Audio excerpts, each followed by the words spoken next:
Bonjour, je m'appelle Philippe Murcia, je suis éducateur technique spécialisé.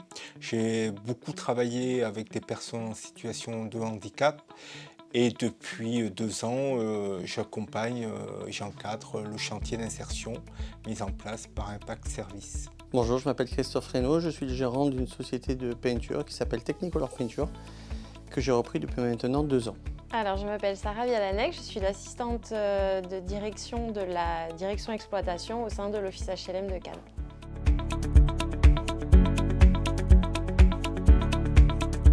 Le chantier d'insertion a été mis en place par Impact Emploi en 2022.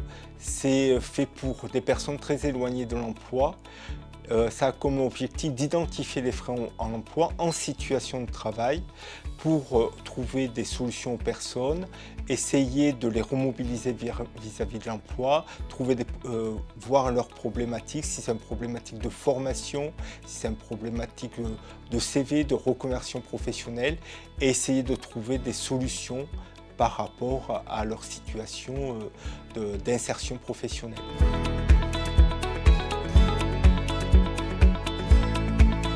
D'abord, c'est le citoyen qui va parler, c'est le particulier qui pense que toute personne a droit à une deuxième chance. Et puis aussi, je crois que des fois à 50 ans passés, aujourd'hui, il faut qu'on puisse entreprendre d'avoir un nouveau départ, une deuxième vie professionnelle.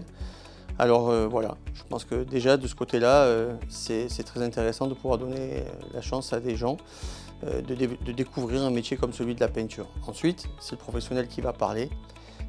J'ai été pendant de nombreuses années dans des grands groupes du CAC 40 et j'ai été plutôt contraint, on va dire, ou obligé de devoir travailler dans cette direction RSE et puis de devoir travailler avec des gens qui n'étaient pas toujours qui étaient plutôt en échec ou en difficulté. Et bien aujourd'hui, je suis libre de mes choix et je crois vraiment que cette démarche RSE est très importante et que c'est un pilier de ma démarche RSE. Aujourd'hui, mon travail avec Impact Emploi, ça vient du fait que dans ma RSE, j'ai sur ma partie organisation opérationnelle, j'ai 3 axes. J'ai l'axe bien évidemment de mes compagnons, qui sont les salariés de l'entreprise. J'ai la partie intérimaire, avec des intérimaires qui sont réguliers et quasiment toute l'année, mais mes marchés font que je pourrais avoir des variations. Et puis j'ai un 3e axe qui sont les sous-traitants. Et en fait, venant de mon expérience, j'ai fait une sélection et une évaluation de mes sous-traitants. Et Impact Emploi aujourd'hui en fait pleinement partie. En fait, l'OPH voulait essayer d'évoluer un peu ces contrats d'espace vert, puisqu'au vu des conditions climatiques auxquelles on est confronté actuellement, l'idée c'était de partir sur une démarche un peu plus éco-responsable et aussi de pouvoir préserver la ressource naturelle qu'est l'eau et qui commence à être rare. Donc en parallèle, on a eu la chance de faire la connaissance de M. Apollonia du CLI qui nous a présenté son projet de chantier d'insertion. Et on y a vu tout de suite une opportunité, le fait qu'ils aient des prestations dans les espaces verts. Donc on a mis en place ça tous ensemble. Ça a été une idée de mon directeur, M. Lacour. Donc on s'est vu plusieurs fois, on a monté le contrat ensemble, essayé d'être le plus juste possible et ça fonctionne bien.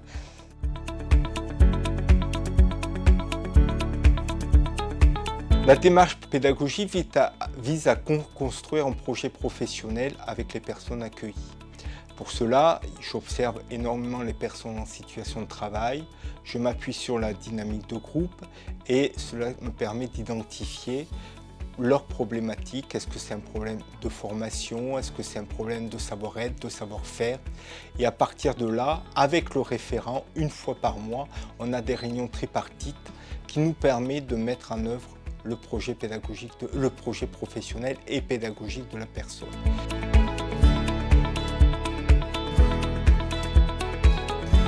Le bilan est très positif. On a des retours de très bons retours de nos locataires, de nos agents de terrain. Le travail est... il y a une vraie fluidité d'échange avec Philippe Murcia.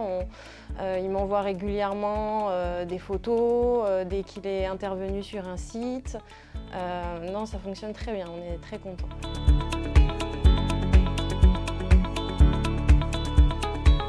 Nous offrons dans le multiservice, c'est-à-dire que nous sommes amenés à réaliser des travaux de peinture, intérieur-extérieur, mais aussi également les espaces verts, tout ce qui est la taille, le débroussaillage, la tonte. Notre démarche est une démarche professionnalisante, c'est-à-dire que nous garantissons la qualité du travail qui est fourni. C'est-à-dire que nous nous rapprochons le plus possible d'une entreprise classique, avec un rythme adapté puisque c'est des personnes qui n'ont pas travaillé depuis très longtemps.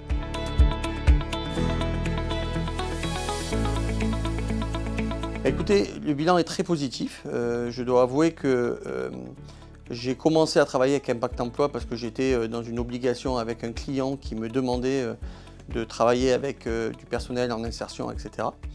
Donc je l'ai fait et puis en fait, naturellement, aujourd'hui, on travaille alors que je n'ai aucune contrainte et aucune demande. En fait, comme je vous le disais précédemment, ils font partie de mon panel fournisseur et je les intègre à ce même titre-là. Il faut savoir qu'avec Impact Emploi, au début, je disais à mes clients que j'allais travailler avec Impact Emploi. Pourquoi? Je pense que c'était un peu pour me prémunir, pour me sécuriser vis-à-vis du client au cas où le travail ne serait pas à la hauteur de ce qu'il avait pu espérer. En fait, aujourd'hui, je fais le contraire. Je ne le dis plus au client et c'est seulement à la fin, quand on a fait la réception du chantier et que le client est satisfait, que je lui annonce que je l'ai fait avec des gens en insertion. Et j'aime voir leur regard, j'aime voir leur attitude et je me dis que j'ai peut-être participé un peu à changer leur regard sur le travail d'insertion.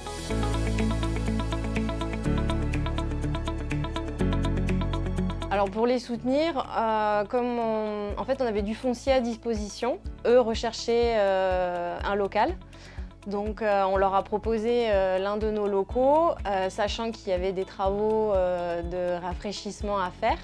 Donc en échange, ils nous ont proposé de reprendre les murs, les embellissements intérieurs. Et nous, on a complété par des travaux de plomberie, d'électricité pour qu'ils puissent être le mieux installés.